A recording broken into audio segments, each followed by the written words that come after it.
10 Minutes to Joy is your weekly invitation to reset, recharge, and rediscover your most joyful self through aha moments and simple energy techniques. You're listening to holistic psychotherapist Sylvia Plester-Silk. I've worked with individuals, couples, and groups. From parole officer to private practice, I've learned many a lesson, and I'm ready to share.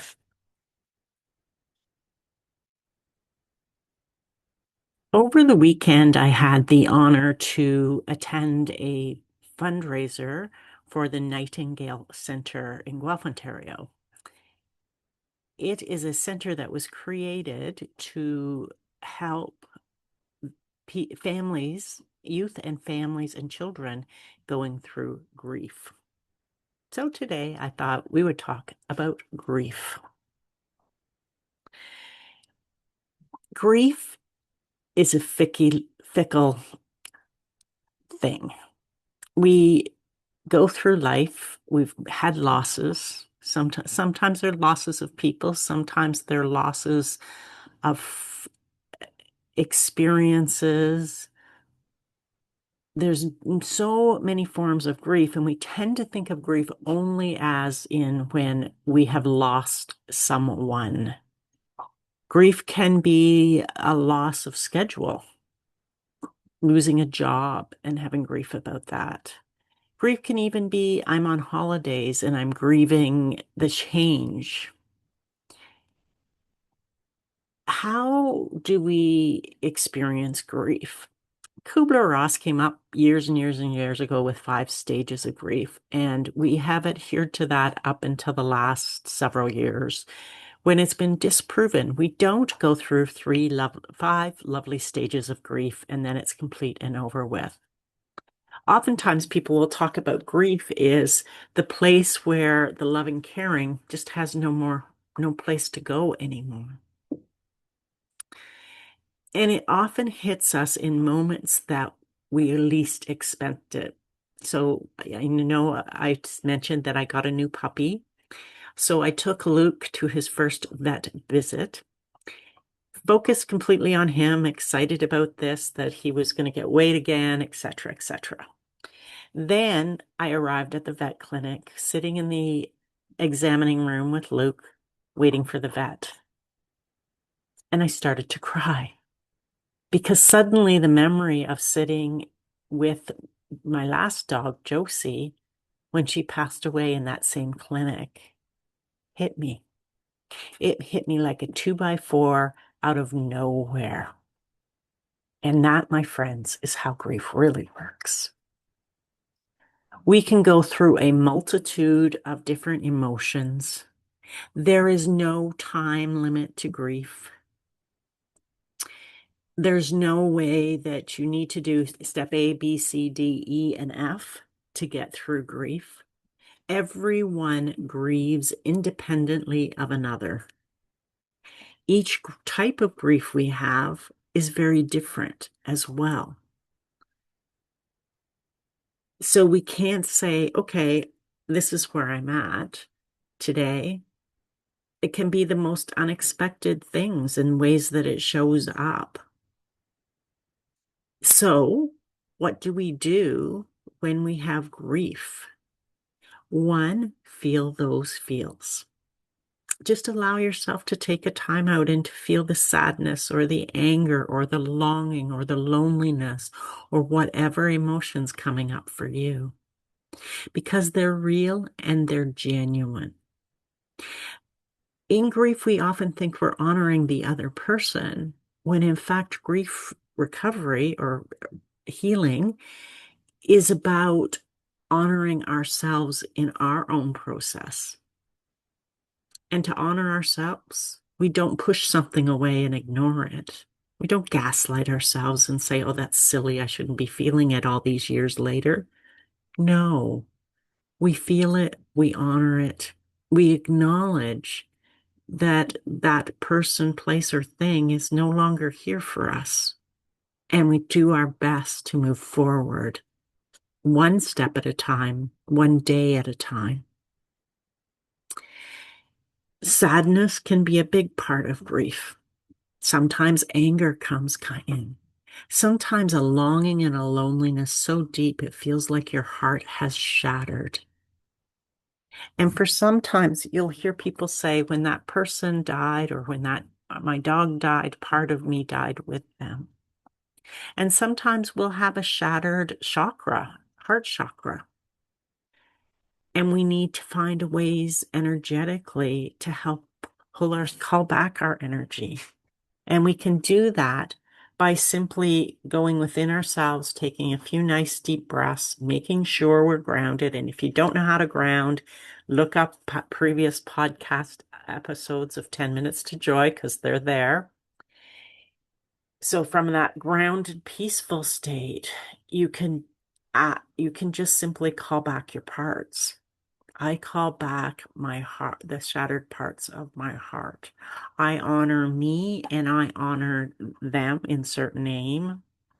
Um, and I call forth my energy back to me with love.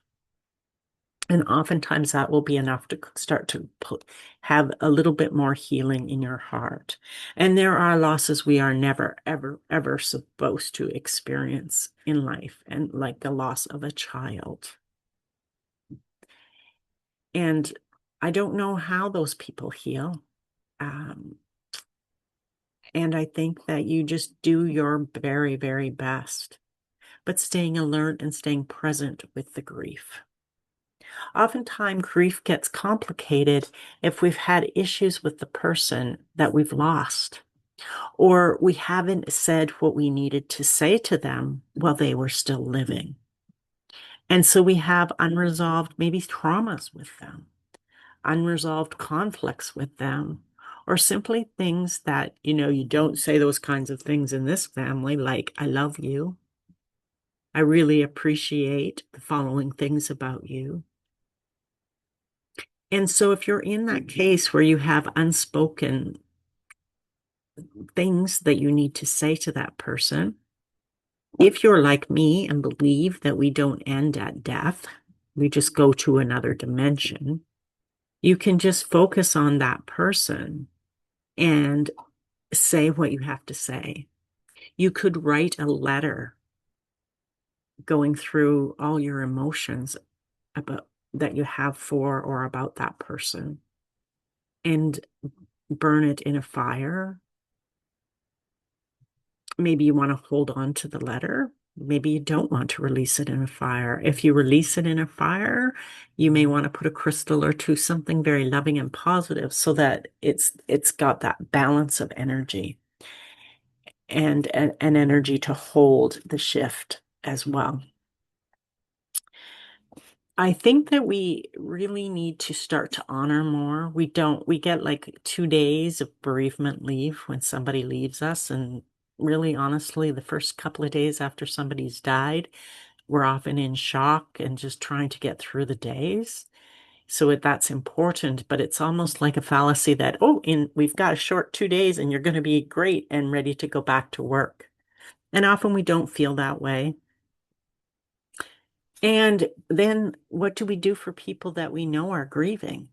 Sometimes we give them food. Sometimes it's just letting them know we're thinking about them, letting them know they can reach out, checking in with them, not just immediately after someone has passed, but in, the 2 to 3 week part where people often forget that the loss has happened and are back into life again, or the 3 month part.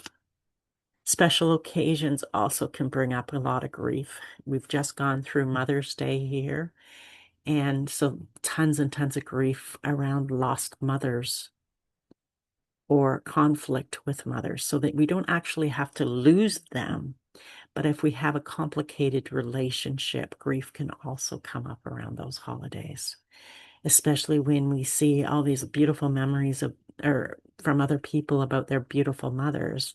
And we can feel like we got ripped off. That's also a form of grief.